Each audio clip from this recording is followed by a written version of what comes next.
우리 옆에 계신 분들과 한번 이렇게 인사하실까요? 새해 복 많이 받으세요. 네, 여러분들 설 연휴 잘 보내고 계신가요? 우리나라는 새해가 두 번 있어서 참 좋은 것 같습니다. 참 첫 번째 새해는 연말에 정신없이 맞이했다가 두 번째 새해는 조금 정신 차리고 이제 다시 한번 맞이하니까 제대로 한 해가 시작하는 그런 느낌인 것 같습니다. 무엇보다도 하나님의 축복이 가득한 설 명절과 또 2023년 되실 수 있기를 주의 이름으로 축복합니다. 여러분, 이렇게 늘 명절에 가족들이 함께 하게 되면요, 어른들에게는 늘 마음에 숙제가 있습니다. 어떤 숙제가 있을까요? 네, 세뱃돈이요. 역시 우리 어르신들이 이 손주들 세뱃돈 주는 것에 대한 부담이 많으신 것 같습니다. 참 이렇게 그러한 여러 가지 또 손주들에게 주는 그런 부분들도 있지만요, 또 영적으로 거룩한 숙제가 있죠. 무엇입니까? 신앙을 어떻게 하면 자녀들과 자손들에게 물려줄 것인가, 여기에 대한 거룩한 숙제와 부담이 있다라는 것입니다. 저희 부모님께서도요, 지난 금요일에 구미에 내려오셔가지고 금요 은혜 집회에 함께 참석하고, 어제 저희는 미리 설날 감사 예배를 미리 다 드렸습니다. 왜냐하면 주일날 아무래도 제가 바쁘니까 저희 부모님도 또 교회를 섬기시는 부분들이 있다 보니까 토요일날 이렇게 같이 가정 예배를 드리고 이제 세배를 했습니다. 그랬더니 이제 저희 아버지께서도 저희 큰아이한테 믿음 생활 잘하라고, 이제 본격적으로 세상으로 나아가게 되는데 하나님 앞에서 꼭 믿음을 지켜야 된다라는 그 부분들을 참 강조를 하셨습니다. 저도 그렇습니다. 이제 큰아이가 본격적으로 저희 곁을 떠나서 타지로 나가서 생활을 해야 되니까 믿음 생활을 잘하는 것이 저희들의 바람이고 또 숙제인 것이죠. 사실 여러분, 우리 교회가 이전 건축을 결정하게 된 가장 큰 이유 중에 하나도 무엇이 있습니까? 바로 다음 세대의 신앙 때문인 것이죠. 솔직히 제가 우리 교회에 와서 가장 안타까웠던 것 중에 하나가 무엇인가 하면, 오래된 성도들 가정에서 자녀들이 믿음을 떠난 그런 비율들이 다른 교회보다 많았다라는 것이었습니다. 그 이유를 제 나름대로 분석해서 내린 결론 가운데 하나가 무엇인가 하면, 능동적인 신앙생활을 하지 못했기 때문이다라고 이렇게 보았어요. 여러분, 저는요 늘 신앙생활을 하면서 부모님이 차로 태워다 주시고 태워가고 그렇게 신앙생활을 했던 기억이 없습니다.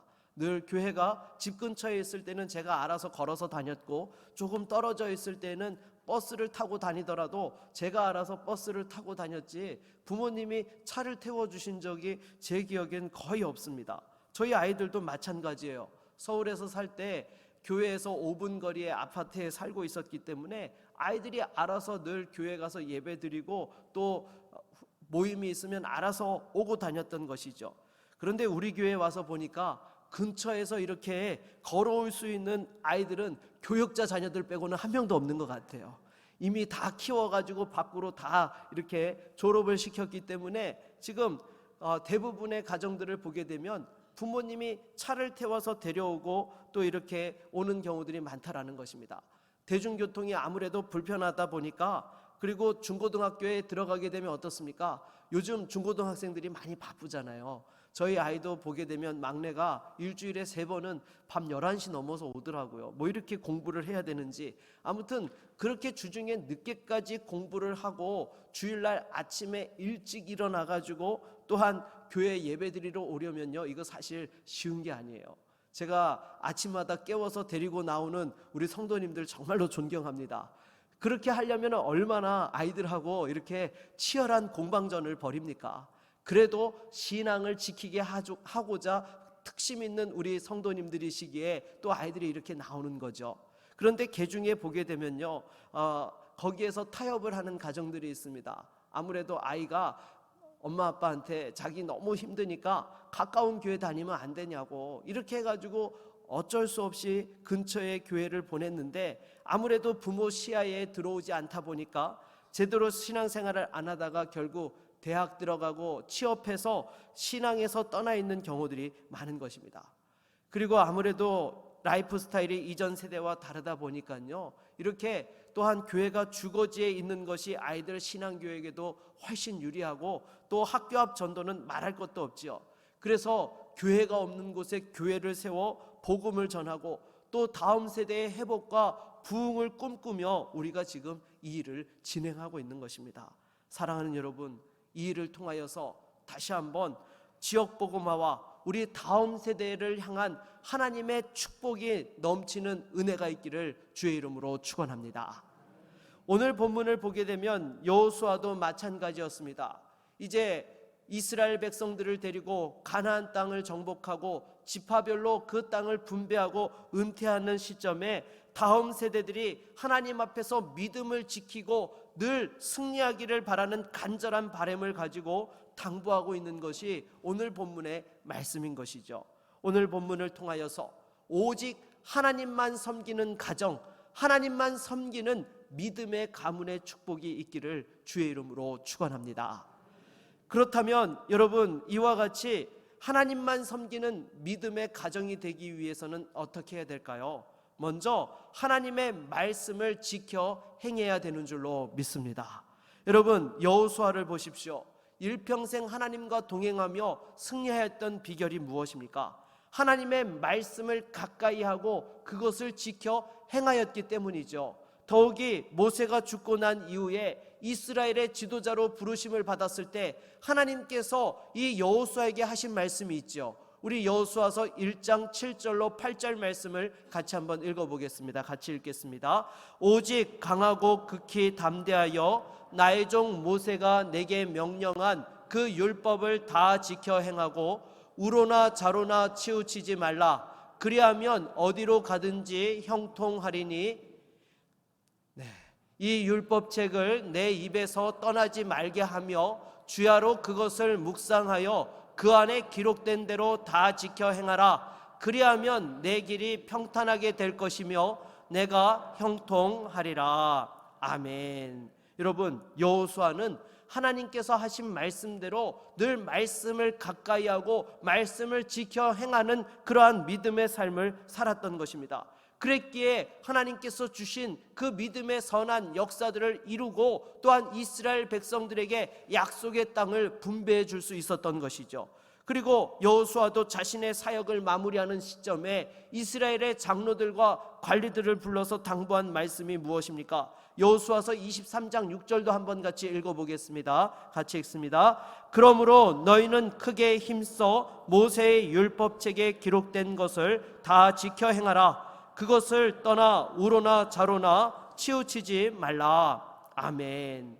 여러분, 여호수아가 일평생 하나님 앞에서 쓰임받으며 승리하는 믿음의 지도자가 될 수 있었던 비결이 바로 말씀을 가까이 하고 말씀을 지켜 행하는 일에 목숨을 걸었기 때문인 것입니다. 사랑하는 여러분, 하나님의 말씀을 가까이 하고 말씀을 붙잡고 나아갈 수 있는 은혜가 있기를 바라겠습니다. 그러면 여러분, 말씀을 붙잡고 우로나 좌로나 치우치지 말라는 그러한 말씀의 의미가 무엇입니까? 먼저 말씀의 우측편이라고 한다면요, 이것은 열심히 있는 신앙이라고 볼 수 있는 거예요. 여러분, 열심히 있는 신앙 가운데에 말씀에서 좀 치우쳐져 있는 신앙이 무엇이 있습니까? 바로 신비주의와 율법주의가 있는 것이죠. 사실 여러분, 이 신비주의와 율법주의는 신앙의 양극단처럼 느껴지는데요, 실상은 동전의 앞뒤면과 같은 거예요. 왜냐하면 이 두 신앙은요 다 열정 있는 신앙입니다. 신비주의도요 열정이 있는 신앙이에요. 그런데 어디에서 문제가 생긴 겁니까? 하나님의 말씀보다도 자신의 체험을 더 강조하고 그것을 우선시하는 것에서 문제가 생긴 신앙이라고 할 수 있는 거예요. 그러면 율법주의 신앙은 어떻습니까?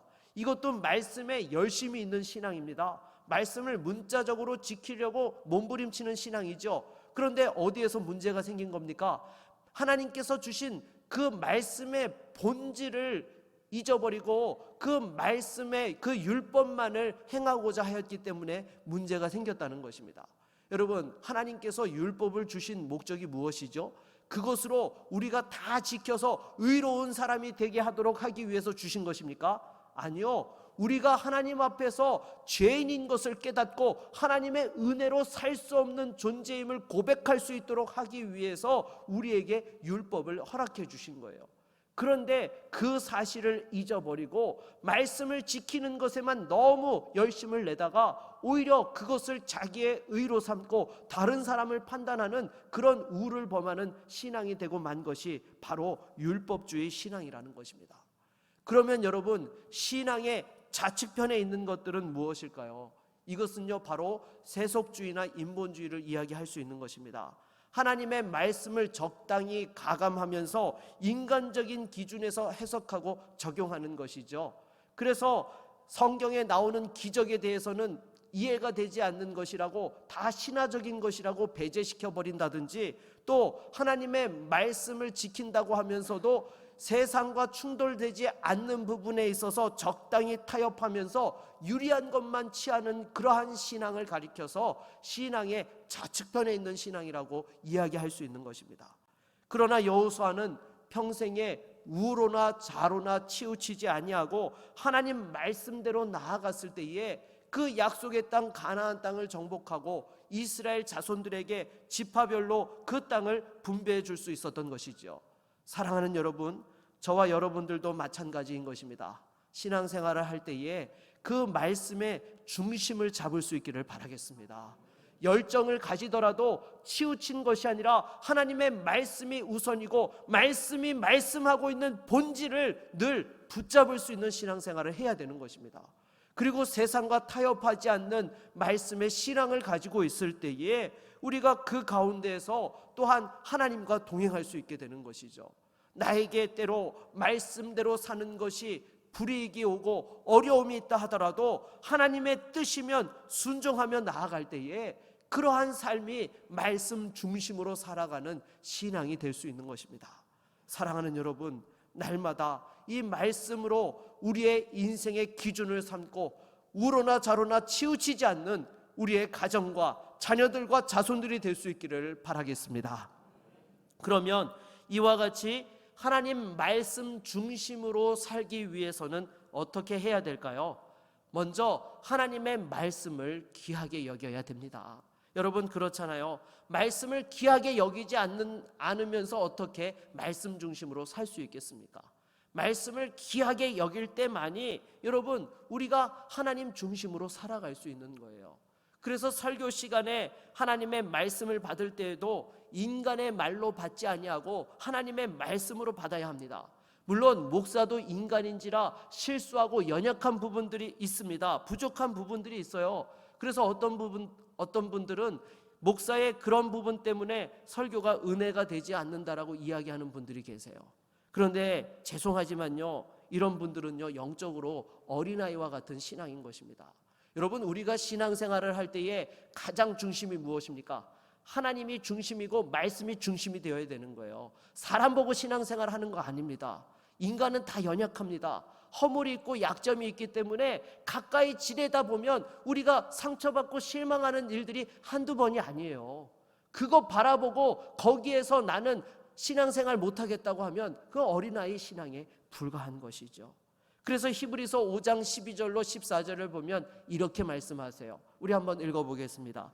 때가 오래되었으므로 너희가 마땅히 선생이 되었을 터인데 너희가 다시 하나님의 말씀의 초보에 대하여 누구에게서 가르침을 받아야 할 처지이니 단단한 음식은 못 먹고 젖이나 먹어야 할 자가 되었도다. 이는 젖을 먹는 자마다 어린아이니 의의 말씀을 경험하지 못한 자요 단단한 음식은 장성한 자의 것이니 그들은 지각을 사용함으로 연단을 받아 선악을 분별하는 자들이니라. 아멘.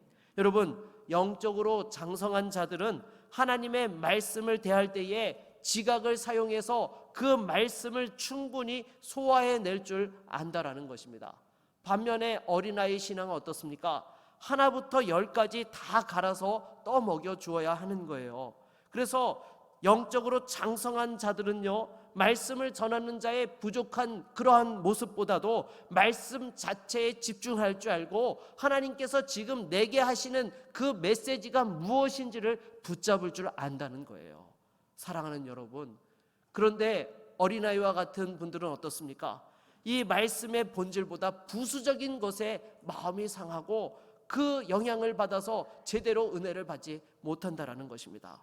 무엇보다도 믿음의 장성한 분량에 이르러서 말씀의 본질에 집중할 수 있는 신앙의 성도들이 될 수 있기를 바라겠습니다.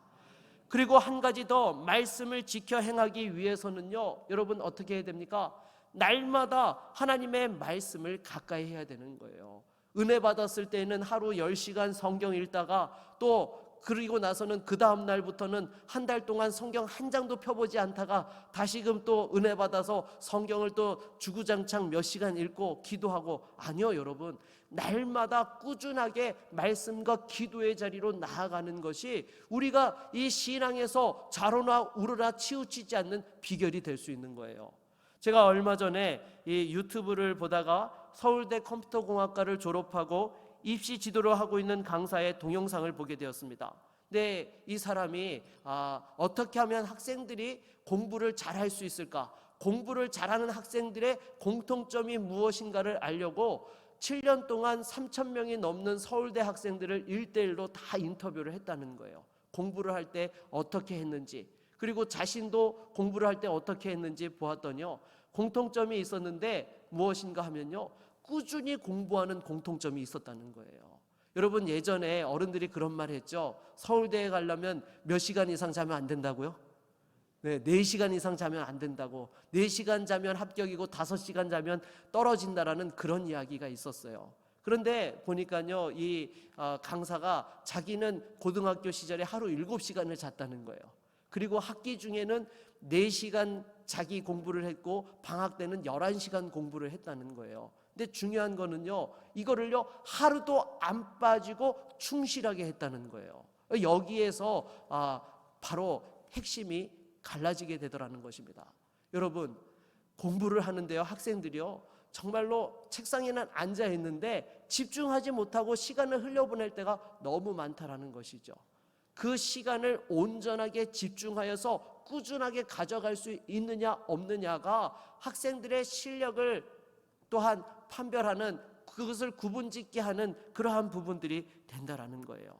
그래서 중요한 것은요, 이와 같이 꾸준함이 지속되어지고 또한 최고의 목표를 가지고 도전할 때에 또한 그 길이 열린다라는 공통점을 이야기하더라고요. 여러분, 신앙생활도 마찬가지입니다. 하나님의 말씀을 날마다 가까이 하는 것이요, 이게 별거 아닌 것 같은데 우리 삶의 변화를 가져오는 거예요. 여러분, 당장에 낙숫물을 보십시오. 이 낙숫물이 한 방울 두 방울 떨어질 때는 별거 아니에요. 하지만 그것이 오랜 시간 바위 위에 떨어지게 되면 여러분 어떻게 됩니까? 그 낙숫물이 바위를 뚫어요, 못 뚫어요? 바위를 뚫어요. 여러분, 하나님의 말씀도 마찬가지인 거예요. 우리가 날마다 꾸준하게 말씀을 읽고 기도하는 것이, 이것이 우리의 인생을 변화시키고 하나님 중심으로 살아가는 그런 은혜와 능력들이 나타나게 된다는 것입니다. 무엇보다도 말씀을 소중하게 여기고 또 그 말씀 가운데서 꾸준하게 말씀과 기도의 자리에서 주님을 만나며 좌로나 우로나 치우치지 않는 하나님의 사람들로 승리할 수 있기를 주의 이름으로 축원합니다. 그러면 두 번째로 여러분, 우리가 함께 이 믿음의 유산을 이어가며 승리하는 자녀들과 자손들, 또 하나님만 섬기는 가정이 되기 위해서는 어떻게 해야 됩니까? 바로 믿음을 결단해야 하는 것입니다. 우리 오늘 본문 14절로 15절을 한번 같이 읽어볼까요? 같이 읽겠습니다. 그러므로 이제는 여호와를 경외하며 온전함과 진실함으로 그를 섬기라. 너희의 조상들이 강 저쪽과 애굽에서 섬기던 신들을 치워버리고 여호와만 섬기라. 만일 여호와를 섬기는 것이 너희에게 좋지 않게 보이거든 너희 조상들이 강 저쪽에서 섬기던 신들이든지 또는 너희가 거주하는 땅에 있는 아모리 족속의 신들이든지 너희가 섬길 자를 오늘 택하라. 오직 나와 내 집은 여호와를 섬기겠노라 하니. 아멘. 여러분, 이스라엘 백성들에게 여호수아가 지금 믿음을 결단할 것을 강력하게 촉구합니다. 왜 그렇습니까? 세상의 유혹이 만만한 것이 아니기 때문이죠. 나도 모르게 가랑비에 옷이 젖듯이 신앙이 무너지는 경우가 허다하기 때문입니다. 그렇게 되지 않으려면 분명하게 결단해야 되는 것이죠. 내가 믿음을 지키기 위해서 하나님 말씀을 기준으로 삼는다는 것을 분명하게 해야 되는 것입니다. 그러기에 여러분, 이와 같이 구체적으로 믿음을 결단한다는 것은요, 말씀을 기준으로 삼고 거기에 내 인생을 건다는 거예요. 여러분, 말씀에 우리의 인생을 걸려면 무엇이 있어야 됩니까? 분명한 믿음, 신앙 고백이 있어야 되는 것이죠. 하나님을 만난 고백이 없고 예수 그리스도의 십자가를 경험해 보지 못했는데 어떻게 말씀에 인생을 걸 수 있고 믿음으로 살아갈 수 있겠습니까? 무엇보다도 여러분, 우리 자신과 자녀손들이 또한 예수님을 인격적으로 만나는 축복이 있기를 바라겠습니다. 여러분, 예수님을 인격적으로 만난다는 것이 무엇이에요? 내가 하나님 앞에서 죄인인 것과 예수 그리스도의 십자가만이 하나님께 갈 수 있는 생명의 길이라는 것을 깨닫고 그것이 나에게 진정한 기쁨과 은혜와 또한 축복이라는 것을 경험하는 것이 예수님을 인격적으로 경험하는 것입니다. 그렇게 되면 그 삶의 기준이 달라지게 되는 것이죠. 세상에 썩어 없어져 갈 것이 내 삶의 기준이 되는 것이 아니라 하나님 나라와 그 생명이 내 인생의 기준이 되는 거예요. 세상의 이익 유무가 아니라 말씀이 기준이 되는 삶을 살아가게 되는 것입니다. 그러기에 여러분, 이러한 삶을 살기 위해서 가장 대표적인 것 중에 하나가 무엇이 있을까요? 바로 배우자를 선택하는 것이죠. 여러분, 이것은 정말로 중요합니다. 내가 부모님을 선택할 수 없지만 배우자는 선택할 수 있습니다. 이 배우자를 누구로 택하느냐에 따라서 인생이 달라지게 되는 것이죠. 믿음의 배필을 만나게 되면 서로가 지금까지 쌓아왔던 그 믿음의 또한 터전 위에 새로운 영적인 도약을 꿈꾸고 이루어갈 수 있게 되는 것이죠. 그런데 만약에 여러분, 불신 배필을 택하게 되면 어떻게 됩니까? 다시금 믿음의 터를 세워야 하는 그런 오랜 세월의 눈물과 아픔이 뒤따라오게 된다는 것입니다.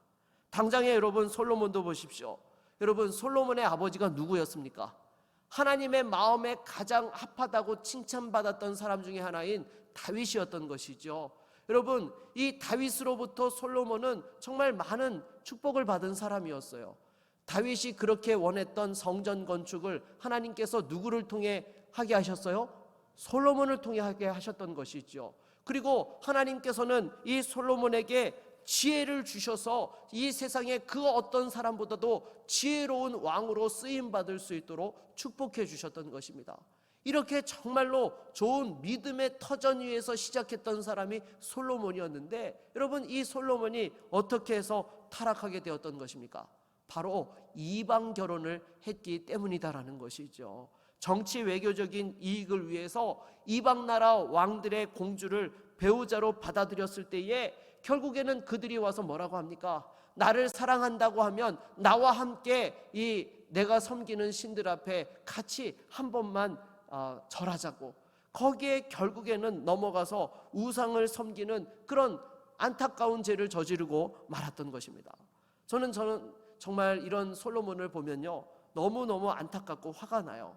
하나님 앞에 놀라운 지혜를 받았고 또 하나님의 그 성전 건축으로 영광 돌렸던 사람이 이렇게 허무하게 우상 앞에 무릎 꿇었다라는 사실 말이죠. 어떻게 이런 일이 일어났어요?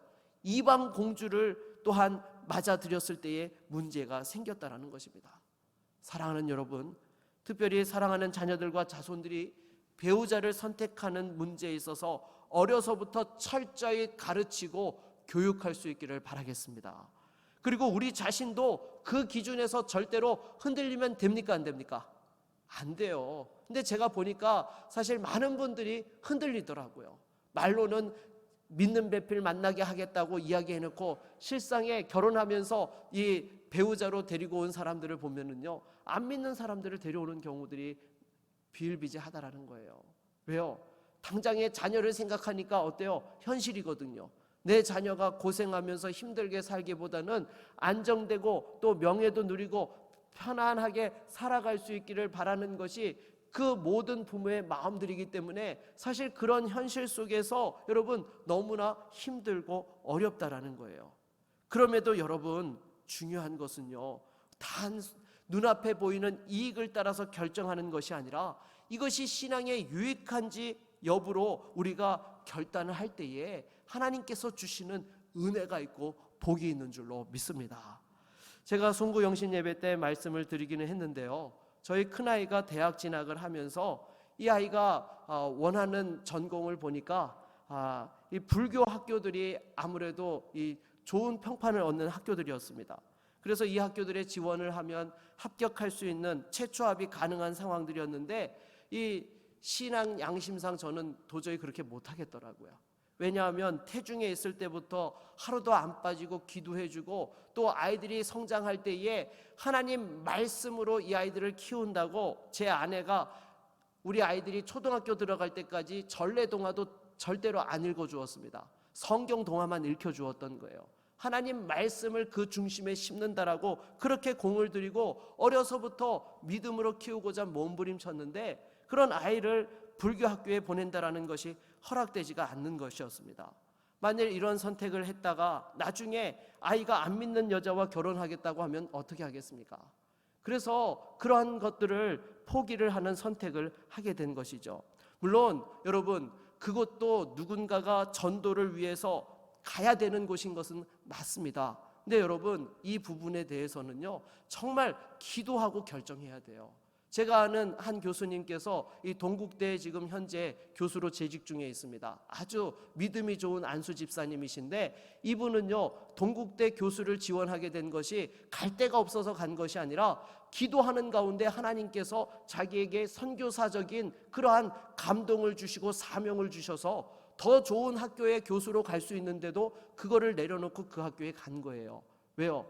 내가 그곳에서 빛과 소금이 되어서 정말 하나님 믿는 신앙인의 모습이 무엇인지를 보여주고 그리스도인으로서의 그 복음 전도의 사명을 감당하겠다고 그 학교에 들어가신 거예요.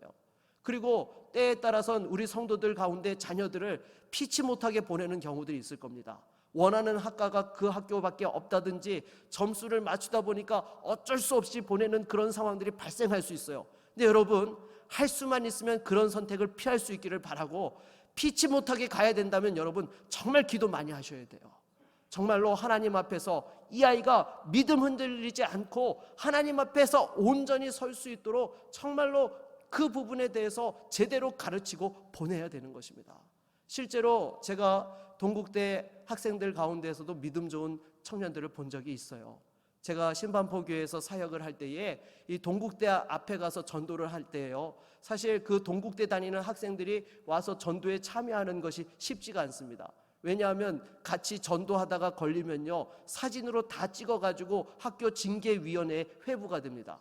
그리고 전도했다는 이유로 학교에서 이렇게 또 심하면 정학처분까지 받게 된다는 거예요. 그래서 한 번은 전도를 하다가 이 한 학생이 그 스님하고 또 학교 관계자가 나와서 사진을 찍는데 붙잡힐까봐 그 충무로 길 한바닥에서 가방을 내팽개치고 줄행랑을 쳤어요. 그리고 저는 가가지고 그 버리고 간 가방 챙겨가지고 나중에 갖다 주고 심지어 그 학교 관계자한테 신분증 확인하자고 해서 여러 가지 또 많은 어려움들을 당했던 적이 있습니다. 그것도 사실은 학교에 들어가서 전도한 게 아니죠. 그래도 예의는 지켜야 되지 않겠습니까? 그래서 학교 입구에서 전도했는데도 그렇게 핍박을 받았던 거예요. 그런 학교에 보낸다라는 것은요 여러분 정말 기도 많이 하고 보내야 되는 것입니다. 그래서 무엇보다도 여러분들 사랑하는 자녀들이 앞으로 어떤 중요한 선택의 기로에 섰을 때에 배우자를 선택하고 직업을 선택하고 학교를 선택하는 부분에 있어서 믿음의 기준을 분명하게 세워주실 수 있기를 바라겠습니다. 어떤 선택을 하느냐가 신앙에 엄청난 영향을 끼치게 되는 거예요. 그래서 만일 정말로 기도하지 않고 그냥 세상적인 이익을 따라서 선택을 하게 되면요 내가 생각지 못한 자리까지 꼬리에 꼬리를 물고 가서 나의 신앙을 타협하고 포기해야 되는 그런 상황들이 발생하게 된다는 것입니다. 사랑하는 여러분, 괜히 돌아가는 인생 만들지 말고 믿음으로 결단하고 하나님과 동행하는 인생이 되기를 바라겠습니다. 우리 옆에 계신 분들과 한번 같이 인사하겠습니다. 애초에 선택을 잘합시다. 네. 그리고 세 번째로 우리가 하나님 앞에서 이 믿음의 가정을 세우고 믿음의 유산을 이어가기 위해서는요, 우리 안에 있는 우상을 철저히 제거해야 하는 것입니다. 우리 24장 23절 말씀을 같이 한번 읽어보도록 하겠습니다. 같이 읽습니다. 여호수아가 이르되 그러면 이제 너희 중에 있는 이방신들을 치워버리고 너희의 마음을 이스라엘의 하나님 여호와께로 향하라 하니. 아멘. 여러분, 지금 여호수아의 당부를 듣고 있는 사람들은 다 하나님만을 섬기고 있는 이스라엘 백성들이었습니다. 그럼에도 이들에게 뭐라고 이야기하고 있어요? 철저히 우상을 제거하라라고 말씀하고 있는 거예요. 여러분, 무엇 때문입니까? 예수 믿은 이후에도 우리도 알게 모르게 환경 속에서 우상을 섬기는 그런 상황들이 일어날 수 있기 때문이다라는 것입니다. 당장에 여러분, 우리가 신문에 보면은 잘 나오는 것 중에 하나가 무엇이 있습니까? 네, 뭐 띠별 운세라든지 뭐 이런 것들 있지 않습니까? 참 제가 어렸을 때는요, 저희 집에 신문을 받으면 가장 먼저 보는 것 두 가지가 있었습니다. 하나는 그날 TV 편성표요. 무슨 시간에 어떤 프로를 하는지 그거 보고, 그 다음엔 띠별 운세를 그렇게 보았던 거죠. 왜냐하면 그거 보면 재밌잖아요. 오늘 뭐 좋은 일이 있을 것 같다 그러면 괜히 지나가다가 10,000원이라도 주실 것 같고 말이죠. 네. 근데 여러분, 이게 사실은요, 이게 하나님 섬기는 성도들에게는요, 이런 거 하면 됩니까, 안 됩니까? 안 되는 거죠. 재미로라도 그런 거 하면 안 되는 것입니다. 그래서 지금 여호수아가 이스라엘 백성들에게 왜 이 말씀을 하고 있는가 하면요, 여러분, 이스라엘 백성들은요, 지난 40년 동안 뭘 했던 사람이에요? 광야에서 유목민처럼 떠돌아다녔던 사람들이었습니다. 그러다가 이제 가나안 땅에 정착을 했는데, 가나안 땅에서는 어떻게 살아야 돼요? 농사를 지어 살아야 되는 그런 새로운 환경이 주어지게 된 것이죠. 그런데 가만 보니까 한 번도 해본 적이 없는데 가나안 땅 백성들은 농사를 잘 져요, 못 져요? 잘 져요. 그러니까 그걸 보면서 농사를 배우다가 자연스럽게 우상을 접하게 된 것입니다. 여러분, 바알과 아세라, 이 우상이 다 농업의 신들이거든요. 게다가 인간의 제된 본성상 하나님보다 우상을 섬기는 것이 훨씬 더 편합니다. 왜요? 우상은요, 우리가 맞출 필요가 없어요. 내가 원하는 대로 섬기면 그만인 것입니다. 여러분, 우상 숭배를 하는데 우상 하나만 섬기라는 법이 있습니까? 없죠. 사람들은요, 10이든 100이든 자기가 원하면요, 마음껏 우상을 섬길 수 있는 거예요. 그런데 여러분, 우리 하나님은 뭐라고 말씀하셨습니까? 나 외에 다른 신을 섬기지 말라라고 분명하게 우리에게 말씀하고 계시는 거예요. 여러분, 우리가 섬기는 하나님은요, 우리가 맞춰야 됩니다. 왜요? 우리 하나님께서는요, 우리를 위해서 모든 것을 아낌없이 내어주셨기 때문입니다. 독생자 예수 그리스도를 십자가에 내어주시고 그 십자가의 공로로 저와 여러분들을 구원해 주셨기 때문에 우리가 다른 우상들에게 눈 돌리는 것을 허락지 못하신다는 거예요. 그러기에 여러분, 하나님께서는 질투의 하나님이신 줄로 믿습니다. 그러기에 마치 결혼을 예정한 부부가 결혼 생활을 잘하려면 어떻게 해야 됩니까? 이전에 과거에 있었던 그 연인에 대한 흔적을 갖고 결혼 생활하면 됩니까, 안 됩니까? 절대로 안 되죠. 이전에 있었던 애인과 찍었던 사진이라든지 인스타라든지 이 모든 거는요, 다 정리를 해야 되는 거예요. 그거 은밀하게 간직하고 만나다가 걸리면요, 잘못하면 이혼까지 갈 수 있는 것입니다.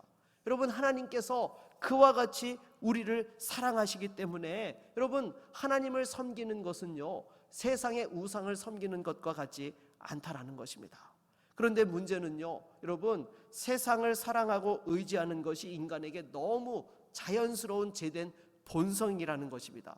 그러니까 이스라엘 백성도 보십시오.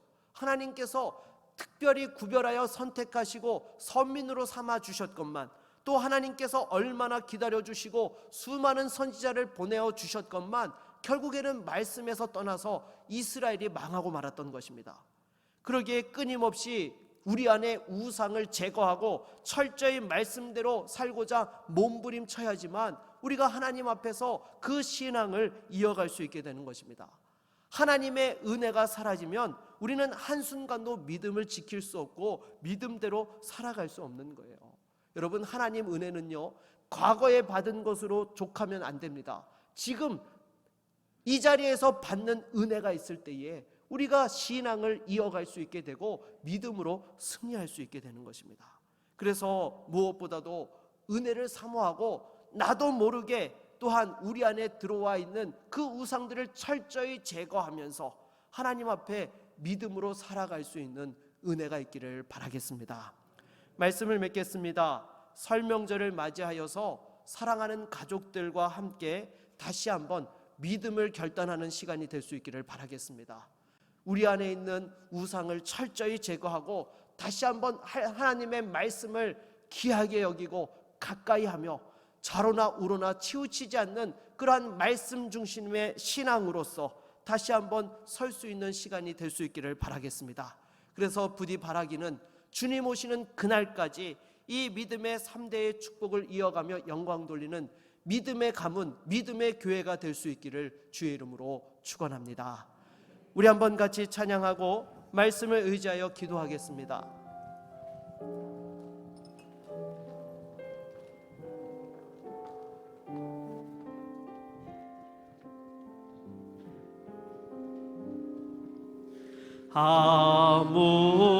아무것도 두려워 말라.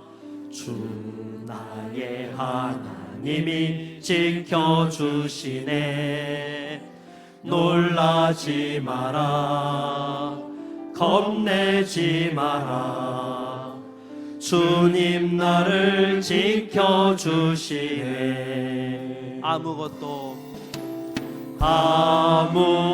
아무것도 두려워 말라. 주 나의 하나님이 지켜주시네. 놀라지 마라, 겁내지 마라. 주님 나를 지켜주시네. 내 맘이 힘에 겨워, 내 맘이 힘에 겨워 지칠지라도 주님 나를 지켜주시네. 세상의 험한 풍파 몰아칠 때도 주님 나를 지켜주시네.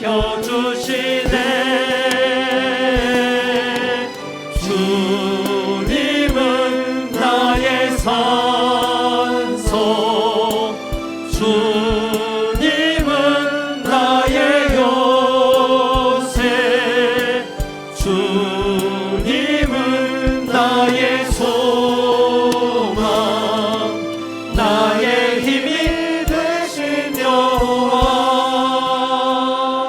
여러분, 이 시간 말씀을 의지하여 함께 기도하며 나아갑시다. 하나님, 정말로 사랑하는 우리 자녀들과 자손들이 하나님만 섬기는 믿음의 가정이 되게 하여 주시옵소서.